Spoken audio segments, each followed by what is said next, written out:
Coucou les petits loulous. Mais qu'est-ce qui se passe, Popette? Pourquoi tu cries comme ça? Je viens de voir un petit chat qui passait. Tu viens de voir un petit chat? Oh, mais c'est Ninette. Mais pourquoi tu l'as pas attrapé, Popette? Mais je savais pas, moi. Mais enfin, Popette, c'est Ninette que j'essaye de rattraper depuis tout à l'heure. Bonjour les enfants.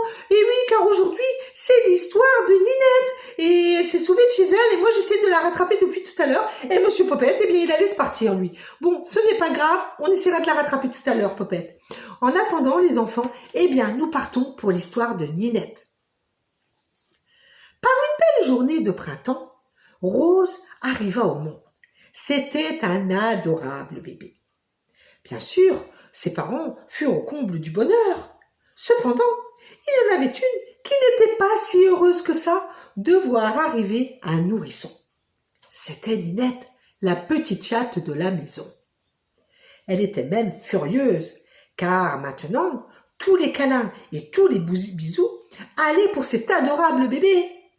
C'était comme si elle était devenue invisible aux yeux de ses maîtres, car plus aucun d'eux ne la regardait. Alors, dès qu'elle se frottait contre maman pour réclamer une caresse, cette dernière la repoussait en lui disant « Pas maintenant, Ninette, je n'ai pas le temps, il faut que je m'occupe du bébé. » Et pareil pour papa, dès qu'elle lui réclamait un bisou, eh bien, il ouvrait la porte pour la faire sortir. Mais elle ne voulait pas sortir, Ninette. Non, non, non, non, non, elle voulait juste qu'on la câline et qu'on s'occupe d'elle comme avant. Mais personne ne s'occupait plus d'elle. Mais que se passait-il donc dans cette maison, se demandait-elle. Elle n'y comprenait plus rien. Après avoir bien réfléchi, elle en vint à la conclusion que ses maîtres ne l'aimaient plus et que c'était la faute de ce bébé qui leur avait volé tout son amour.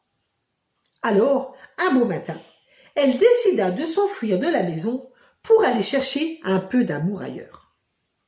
Ah, comme elle était triste, notre petite Ninette, de quitter sa maison. Les larmes coulaient le long de ses joues, en repensant au jour où elle était arrivée. Ah, comme ses maîtres l'aimaient alors. Rien n'était trop beau pour elle. De bonnes gamelles, des caresses à n'en plus finir, et tout cet amour qu'il lui donnait.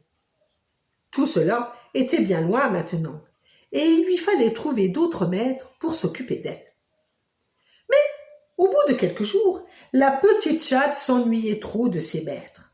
Alors une nuit, elle décida de revenir à la maison. Tout le monde dormait déjà à point fermé, et après avoir monté le grand escalier, elle traversa le couloir. Quand soudain, elle entendit des petits bruits qui venaient de la chambre du bébé.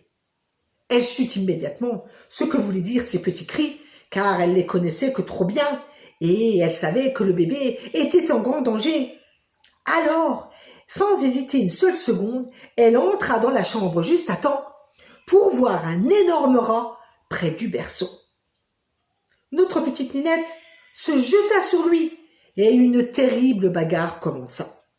Notre petite chatte le griffait de partout et le rat, lui, la mordait, lui arrachant des cris de douleur, réveillant ainsi ses maîtres. Ces derniers arrivèrent en courant dans la chambre du bébé, faisant fuir ainsi le rat. Et ils découvrirent Ninette étendue au pied du berceau avec de graves morsures. Ils comprirent alors que la petite chatte venait de sauver la vie au bébé. Heureusement, rien de grave. Et après un passage chez le vétérinaire, Ninette put enfin rentrer à la maison.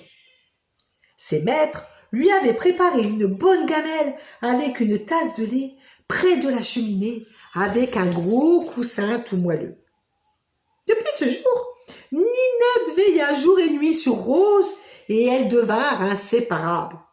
Elle avait compris qu'un bébé, c'était très fragile et qu'il fallait s'en occuper beaucoup. C'est pour cela que ses maîtres n'avaient plus trop de temps pour elle. Mais elle avait compris surtout que dans leur cœur, eh bien, il y avait assez de place pour les aimer toutes les deux. Voilà, mes petits loulous, c'était l'histoire de Ninette. Moi, je la trouve très courageuse, Ninette, et j'aimerais bien qu'elle devienne mon amie. Ah oui, mais pourquoi pas, Monsieur Popette? Mais il faudrait que tu lui demandes, et pour lui demander, il faudrait qu'on la retrouve. Alors, nous, les enfants, Eh bien, nous vous donnons rendez-vous la semaine prochaine. Et puis, nous allons partir à la recherche de Ninette. Mais en attendant, comme d'habitude, hein, pas de bêtises. Allez, Monsieur Popette, on part à la recherche de Ninette. Au revoir les enfants. Bonne semaine.